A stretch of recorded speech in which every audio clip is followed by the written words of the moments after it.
what you have to do in the world is different. How you do it is different.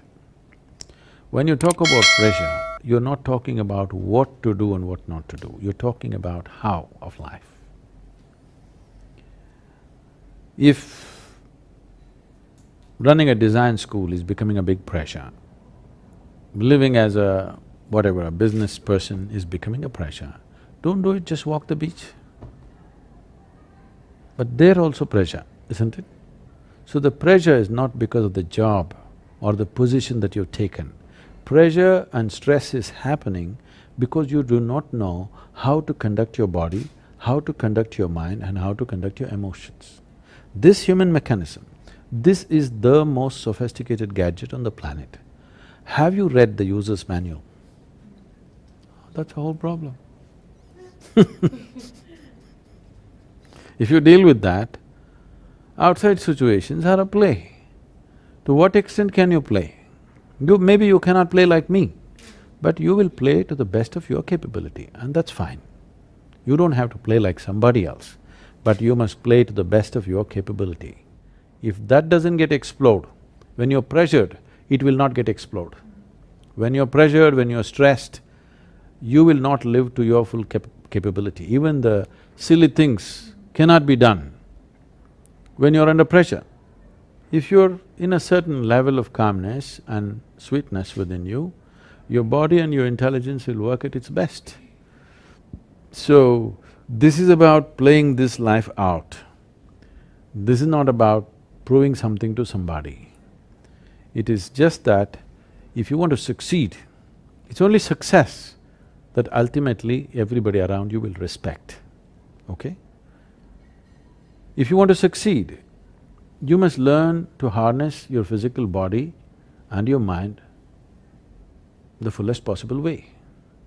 So only two things.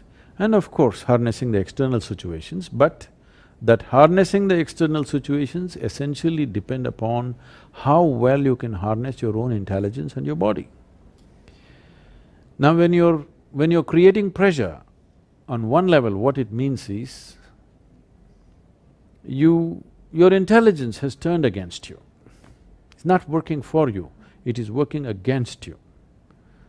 Nobody has to cause misery to you, you're in self-help. So you're saying that happiness can only come when you achieve success and not No, by being no, insignificant I didn't say or anything unknown, like that.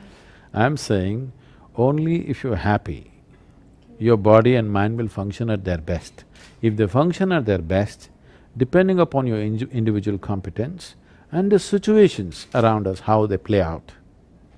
Your success is not just about your competence, there's also a situation. How all these things come together, that will lead to a certain level of success.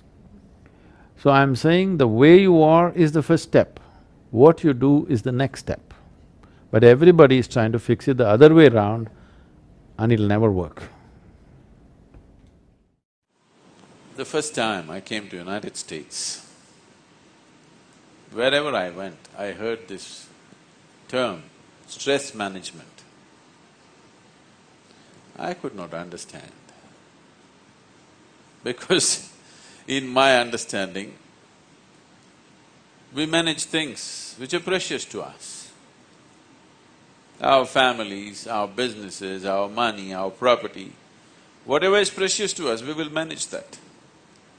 Why would somebody want to manage stress? I couldn't get it for some time. Then I realized people have made a conclusion that stress is an extra limb that they have in their body. Stress is an appendage that they cannot get rid of. Stress is not a part of you. You get stressful because you do not know how to handle your mind.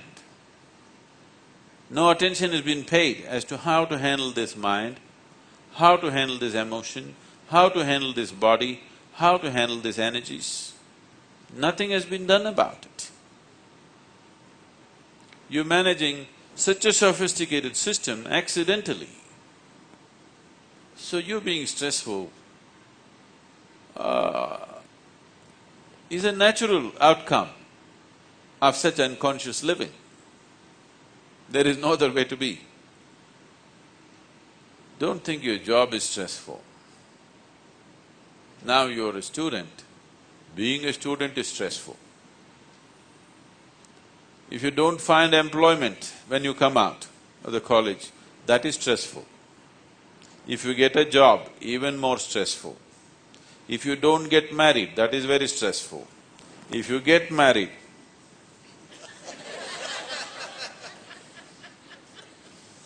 I don't want to say anything. If you don't have children, that is stressful.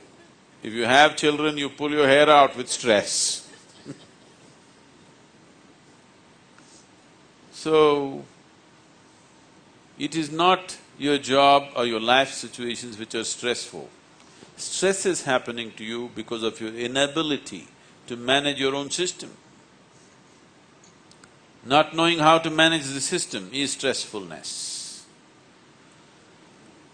If this happened the way you want it, you wouldn't be stressful. If you do simple inner engineering process, just 21 minutes a day. Today you take your pulse rate before and after food. Do it for 6 weeks, check your pulse rate and see, it will be considerably down. Which essentially shows, with the same level of activity, this is a simple indicator. There are many other parameters that you could check. But this is an extremely simple indicator for which you don't have to go to any laboratory, you can check it yourself. The lowering of the pulse with the same level of activity indicates that your system is going at an easier pace. That means it's working much more efficiently. If you drive your car at 2000 RPM, the engine may last 100,000 kilometers or miles. If you drive the same engine at 5,000 RPM, it may last only 50,000 miles or less, simply because it's unnecessarily revved up. So if this can do everything that it has to do at an easy pace, that means it is happening efficiently. Any machine which has least amount of friction within itself happens efficiently, naturally produces more with least amount of stress. It is definitely time you do some inner engineering.